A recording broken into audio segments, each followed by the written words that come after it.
Once upon a time, there were only two religious archetypes.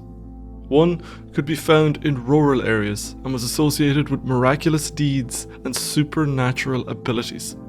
This was the archetype of the magician. The other could be found in urban areas with higher densities of population, with their kingly courts and their centres of learning and bureaucracy. This was the archetype of the priest. But with the unfolding of history, a new religious archetype emerged. While this new archetypal figure might perform the occasional trick or miracle, they were not magicians. And while they were well versed in the priestly tradition, they were not priests. This new type emerged from the margins. They were outcasts living at the edge of the inside. They were neither insiders nor total outsiders. They were liminal entities filled with a wild, impressive energy. This new archetype came to be known as the prophet. But before we talk about the prophet, let's talk a little bit more about the relationship between the priests and the magicians. Beyond the city walls of ancient cities, the world wasn't the human playground that it is today. Wilderness wasn't a walled-off reserve where tourists went to feed the dingoes. The world was filled with a little more danger. Civilization was the exception rather than the rule. Out amongst this wilder world, there were tribes and villages which existed in a different reality to the kings and priests with their palaces and temples. And the archetypal figure of this rural world was the magician. These magicians were what Max Weber called charismatic figures. They could perform miraculous events like bringing rain with a rain dance or healing using their shamanic powers. They seemed to tap into forces that were supernatural. It was around such figures and such a magical worldview that the rural form of religion orbited. Meanwhile, in the cities, things were very different. At the heart of every major pre-modern civilization, there was a religion. The religion of priests had a power which rivaled that of the kings, and sometimes this led to political power struggle, as in the case of Tutankhamun's parents, Akhenaten and Nefertiti, and the ancient Egyptian priesthood.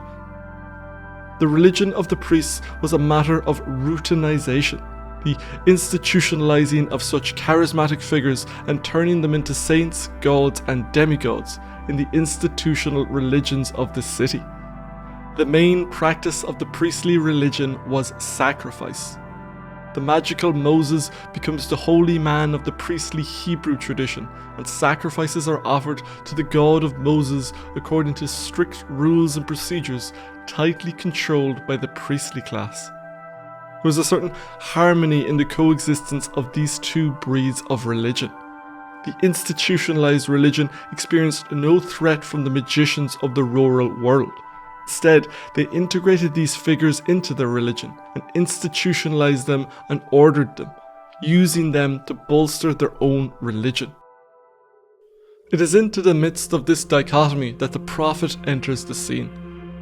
The prophet is neither the ecstatic holy man of the magician, nor is he the measured, powerful priest. The prophet is a marginal, an outsider, but he's not an alien, he's not entirely separate. He is, as the theologian Richard Rohr has put it, at the edge of the inside. The prophet is close enough to be well versed in the tradition. They know the priestly tradition, they understand the system, they understand where it is broken. And more importantly, they are free to criticize this tradition. The priest cannot truly criticize their tradition. For one, they are caught within the power structure of the institution. This does two things. This power structure has, as Foucault would point out, two different effects. On the one hand, there is the traditional understanding of power as punishing. The priest is kept in line by the institution. Stepping out of line is grounds for punishment or excommunication. But there is a second, more important and more insidious way that the priest is kept in line. This is through what Foucault calls the constituting nature of power. That is to say, the power doesn't just keep us in line and cow our opinions. the power structure also shapes us. It shapes the way that we think. We are created and molded by this power structure. The incentive structure of the institution makes it easier to go along with the institutionalized way of doing things, and accepting this imperfect path as the lesser of evils and as the closest approximation to the ideal. We are lured into conformity by the safety and comfort of the institution. With the carrot and stick of this institutional power structure, the priest is not the source of renewal. Weber contradicts Nietzsche's analysis from the genealogy of morals, which sees priests as bringing about a revaluation of all values and replacing master morality with slave morality. Weber's account instead points us towards the prophet. It is with the prophets that the message of salvation comes, and it is the urgency of this message that drives the prophet, even though the world might reject them and the powers that be try to do away with them.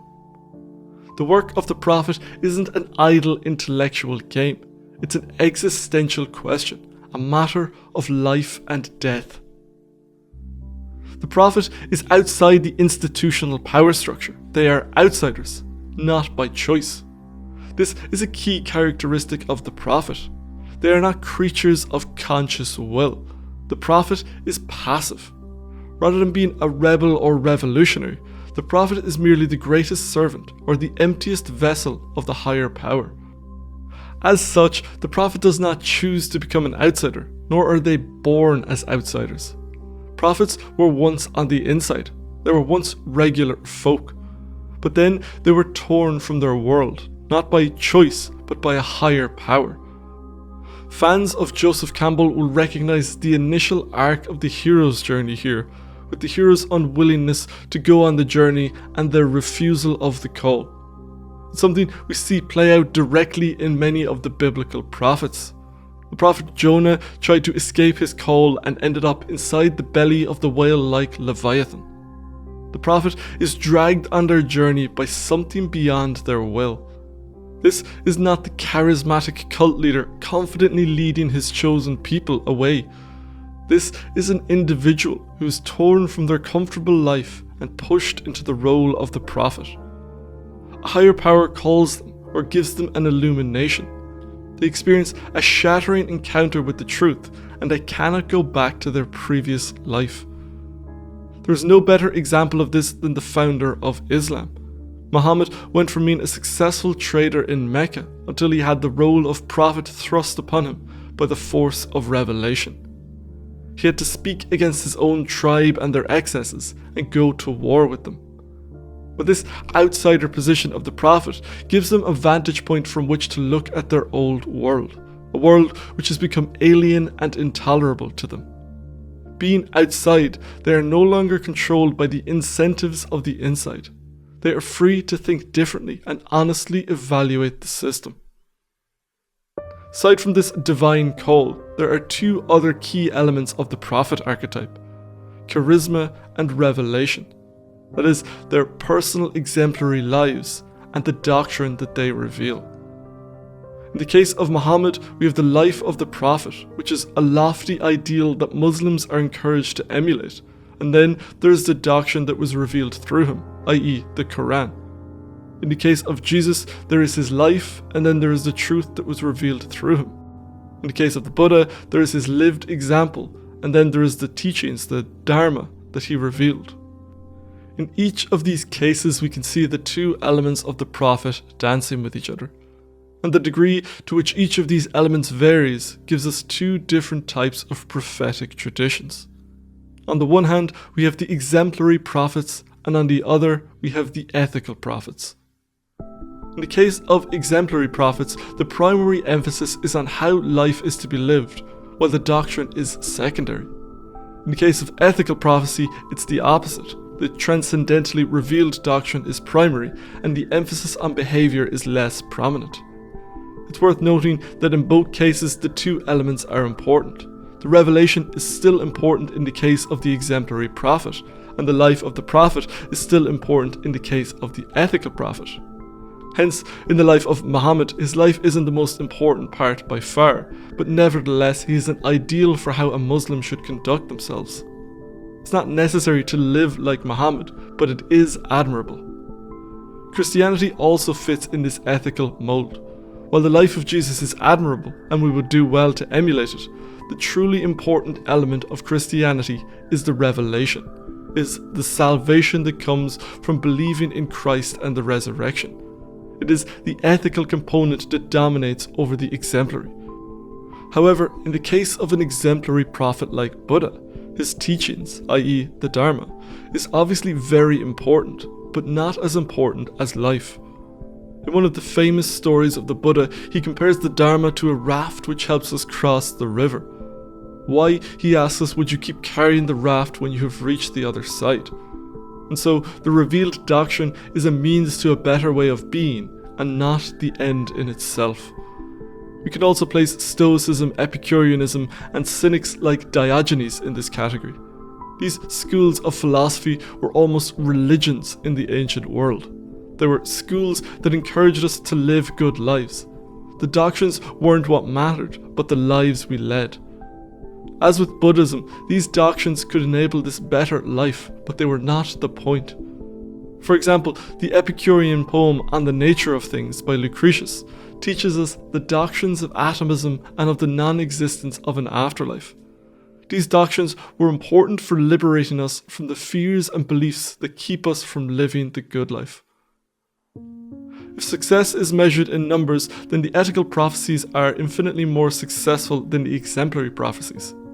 Weber gives good reasons for this. Exemplary prophecies like Buddhism or Stoicism put a lot of pressure on followers with their excessively high demands for conduct. There is a certain elitism to this type of school, since there are not many people that are free to or capable of following these strict ways of life. These high demands on conduct limited the development of a mass following for the exemplary prophecies. In Asia, Buddhism spread like wildfire in the cities and courts of its time, but was effectively unimportant in rural areas where the magic worldview still reigned supreme. The priest class ended up using this popular belief in magic to drive back Buddhism in both India and China, effecting what Weber called a transformation of the world into a magical garden. By the time the age of the prophets had come to an end, the landscape of religion was transformed. The magical religions existed only in the pockets where Eurasian civilization had yet to penetrate.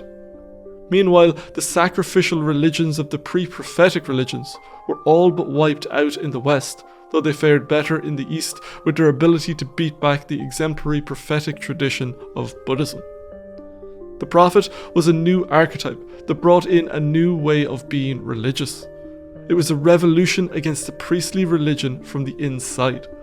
This rupture in the tradition brought about something new. There have been many that have drawn comparisons between the era of the prophets and our own modern times. It is a time of liminality in which we can see the re-emergence of the exemplary prophetic traditions like Buddhism and Stoicism. I can't help but wonder whether this is a new age for the emergence of the prophet archetype, or perhaps whether an even newer archetype might see its day to emerge and take us into the next period of stability in our meaning system. In such a case, we should probably expect it to be as different from the prophet as the prophet was from the priest or the magician. An outsider still perhaps, but in what way? That's everything for this episode of The Living Philosophy. I'd like to thank David Pilabosian, Ibisophiasa, and all the other patrons for their support of the channel. If you enjoyed this video on the religious archetype of the prophet, then you should check out this next video on the role of liminality in the meaning crisis of nihilism, and how liminality seems to be the root cause of this age of meaninglessness. As ever, thanks for watching, and I'll see you in the next one.